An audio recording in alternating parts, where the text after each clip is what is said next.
You might have had one of these tucked away in a drawer, pawned it off for quick cash, or swapped it out thinking it was just another old shooter. But here's the thing. Some guns age like fine whiskey. And today, they're not just relics. They're collector's gold. These aren't just firearms. They're investments that caught fire, turning into 4- or even 5-figure treasures while most people weren't paying attention. This is Gunman, and we're counting down 10 guns that made everyday folks shake their heads, either in regret or in disbelief. If you owned one and let it go, this might sting. A lot. Let's dive in.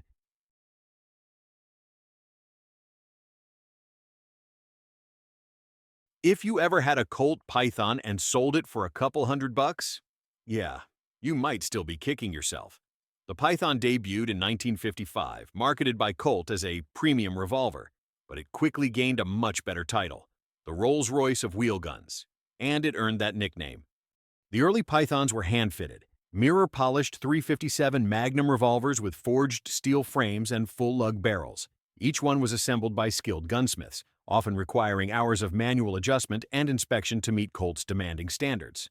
The trigger was buttery smooth, the bluing was deep, and the action was mechanical poetry. Colt stopped production in 2005, which only added fuel to the fire. But here's where reality kicks in. In 2025, a clean first-generation Python, especially the early 6-inch royal blue models, is worth $2,000 to $4,000. Certain rare variants, like the 2.5-inch snub or the bright stainless, can push past $6,000, $10,000, especially with original boxes and paperwork. Not quite millionaire territory, but way more than what most people got when they let one go at a gun show in the 90s.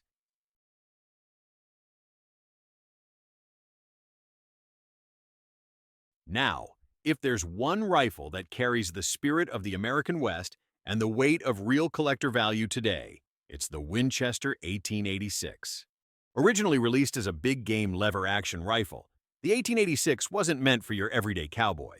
It was chambered in hard-hitting calibers like 45-70 and 50-110 Express, designed to drop buffalo, bear, and anything else unlucky enough to be in range. What makes it a gem today? Condition. Most were used hard, so finding an 1886 in excellent shape is rare. Designed by John Moses Browning, it introduced a locking block system that could handle heavy loads without beating up the shooter. Add in case-hardened receivers, fine walnut stocks, and long barrels, and you've got a rifle that collectors salivate over. Certain models even feature deluxe checkering or rare takedown configurations, pushing them into elite collector territory. In today's market, a standard Winchester 1886 in good condition can fetch $3,000 to $6,000.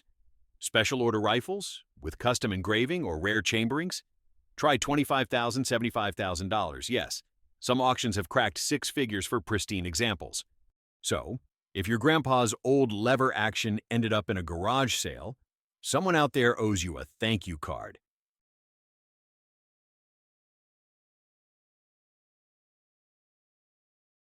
This one's for the upland bird hunters and double gun fans. From the late 1800s through the early 1900s, Parker Brothers built some of the finest American shotguns ever made. Not mass-produced tools, but heirlooms, crafted from Damascus barrels, rich walnut, and elegant engraving. They came in various grades, from field-grade workhorses all the way to Grade 8 Invincibles, which were essentially museum pieces. Grades were carefully cataloged, and high-end versions often came with special engraving patterns ordered directly by wealthy sportsmen. Most hunters didn't think twice about using them. But collectors today? They definitely do.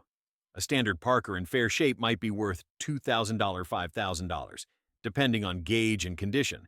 But rare gauges, like 28 or 410, or anything with factory documentation and matching parts, can bring $10,000 to over $100,000. The last time an Invincible 28 gauge hit the auction block, it sold for $250,000. If you traded away Granddad's old double barrel for a modern pump, you might have let a small fortune slip through your fingers.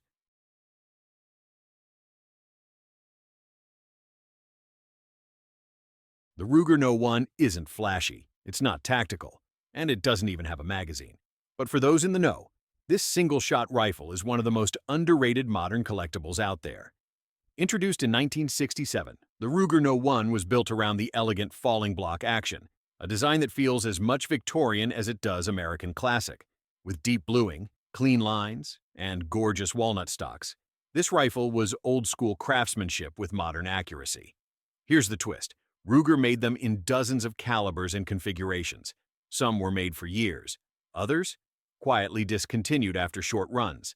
These limited runs were sometimes exclusive to certain distributors or commemorative editions, making them especially rare on the secondary market. And those rare configurations, like the .257 Roberts, .358 Winchester, or tropical big game calibers, have become hot collector items. Today, you'll see standard No. 1s going for $1,200 to $1,800, but rare models can jump to $2,500 to $3,500, especially in mint condition or with limited serial numbers.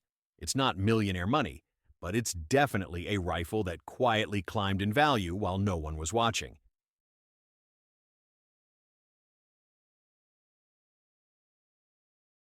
If you came of age in the 90s, this one might hit a nerve. Back then, you could pick up a Norinco SKS for less than a weekend dinner. They were everywhere, crates of them, imported from China, covered in Cosmoline and wrapped in wax paper. Prices hovered under $200, and to many folks, it felt like a disposable plinker.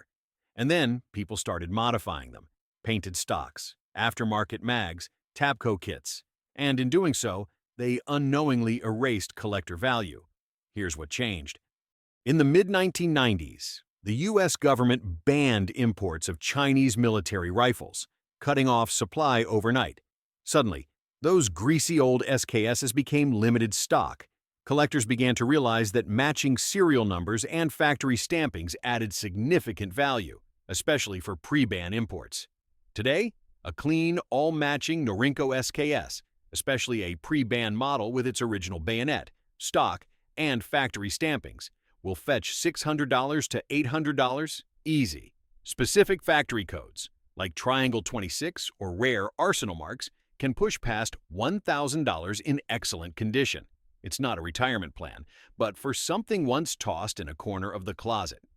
The SKS has quietly become one of the most surprising comeback stories in modern gun collecting.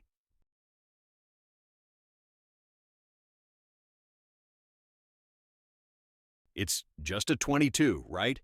That's what a lot of folks thought when they sold or traded away their old Marlin 39A. But here's the thing. The 39A isn't just any rimfire rifle. It's one of the most finely crafted 22 lever actions ever made. Born in 1939, the Model 39A was a descendant of the Model 1891, the first 22 lever gun to feed from a tube magazine. But what set the 39A apart was its build quality, forged parts, solid steel receiver, smooth walnut stock, and flawless cycling that rivaled centerfire rifles. This wasn't your average squirrel gun. Even Annie Oakley used its predecessor in trick shooting exhibitions. Things changed when Remington took over Marlin. By the early 2000s, quality declined, and production eventually ceased. That's when collectors started hoarding the pre-safety, JM-stamped models, the ones made before the drop in craftsmanship. These rifles are now considered the gold standard among rimfires, valued not just for accuracy, but for their heirloom-level construction. In 2025, a clean, vintage 39A regularly sells for $800 to $1,200, and earlier models in excellent shape can climb past $1,500. Models with original sights, bluing, and matching serials? Even more. It may not make headlines, but the 39A proves that quality, real, mechanical quality, always finds its way back into the spotlight.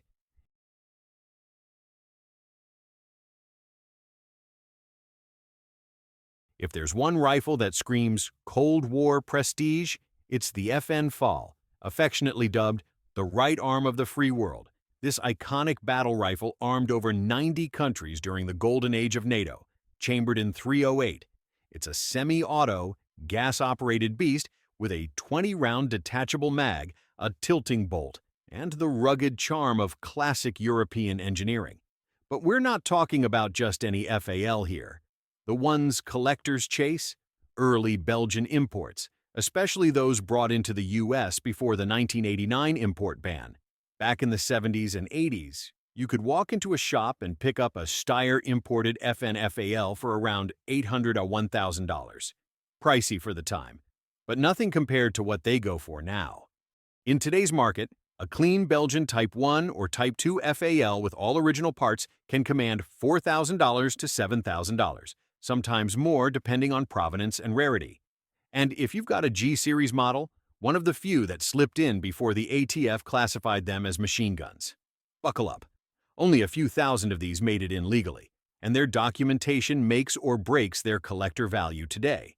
Those can break into 5 figures easily. Scarcity drives the price. Once the import stopped, demand stayed strong, and supply dried up. These rifles aren't just valuable. They're a slice of geopolitical history.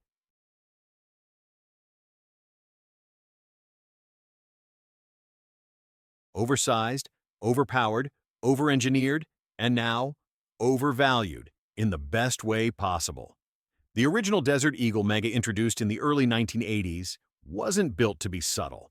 With its massive frame and signature gas-operated rotating bolt, borrowed from rifle technology, this handgun handled .357 Magnum and .44 Magnum loads with ease. It was part novelty, part innovation, and all Hollywood. Yes, it showed up in movies. Yes, it looked absurd. But behind the flash was genuine engineering. What collectors want now are the MKY variants, especially early production models made in Israel by IMI. They came with polygonal rifling, fixed sights, and cleaner lines than the later 50AE versions. Early imports from Israel often had subtle design quirks, like roll marks or finish variations, that drive up collector demand, and they're getting harder to find. As of 2025, a well-preserved Desert Eagle MKI is worth $2,500 to $2,500, depending on caliber, finish, and condition. Chrome or gold-plated factory versions, or those with low serial numbers and original packaging, can reach $3,500 or more. The ultra-rare .41 Magnum variants? At a premium. This isn't just a movie gun anymore. It's a collector's piece that represents a strange, bold moment in firearm design when form, function, and flair collided.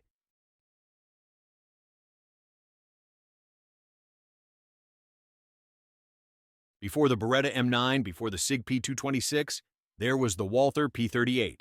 Adopted by the German military in 1938, the P38 was a radical leap forward in sidearm design. It was the first military pistol to feature a double-action, single-action trigger, a decocker, and a tilting locking block, a system that would later inspire generations of modern handguns. During World War II, the P38 replaced the Luger P08 as Germany's standard sidearm. It was simpler to produce, easier to maintain, and extremely reliable. Several factories, including Walther, Mauser, and Spreewerk, built them during the war, and each production line had its own distinct markings.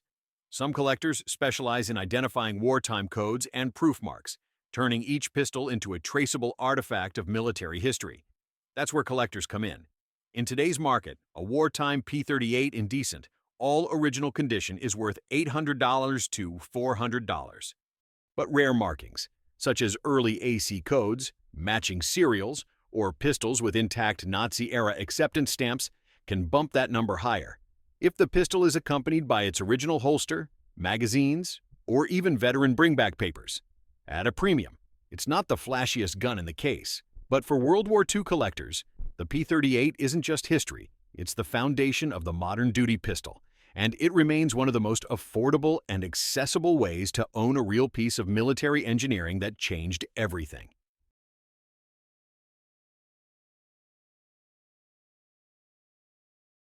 Before the term .357 Magnum became iconic, it was personal. The Smith Wesson Registered Magnum, introduced in 1935, wasn't just a revolver, it was a tailored experience. Buyers could custom order the barrel length, grips, sights, finish, and even the type of hammer and trigger they wanted. Each gun came with a certificate of registration, a level of personalization unheard of today. Built during the height of the Great Depression, this revolver wasn't for the masses. It was for lawmen, politicians, and those who wanted and could afford the absolute best. Only around 5,500 were made before World War II halted production. Each one is unique. Each one tells a story. Some were ordered by legendary lawmen, judges, or celebrities. and provenance documentation can multiply the value several times over. And that's why collectors chase them so fiercely. In 2025, a registered Magnum in fair condition starts at around $4,000 to $5,000. One with its original certificate, matching numbers, and full factory accessories, $12,000 to $15,000 is common. Flawless examples with provenance, tied to famous figures or departments, have hit $30,000 or more in private sales. The value isn't just in scarcity, it's in the craftsmanship, the history, and the prestige. This was the revolver that launched an entire cartridge and set a new standard for precision sidearms. If you ever let one go, yeah, that might have been the one that got away. So there you have it, 10 firearms that started off as tools, plinkers, hand-me-downs, and ended up as serious collector pieces. Some gained value quietly, over decades. Others surged due to bans, nostalgia, or simply because quality never goes out of style. But one thing's for sure, if you had one of these tucked in a safe, or worse, sold it in a moment of impulse, you might be thinking differently now. Firearms aren't just about what they shoot. They're about what they represent: craftsmanship, era, function, and sometimes missed opportunity. So, what would you have held on to? What's still sitting in your safe that might be the next hidden gem?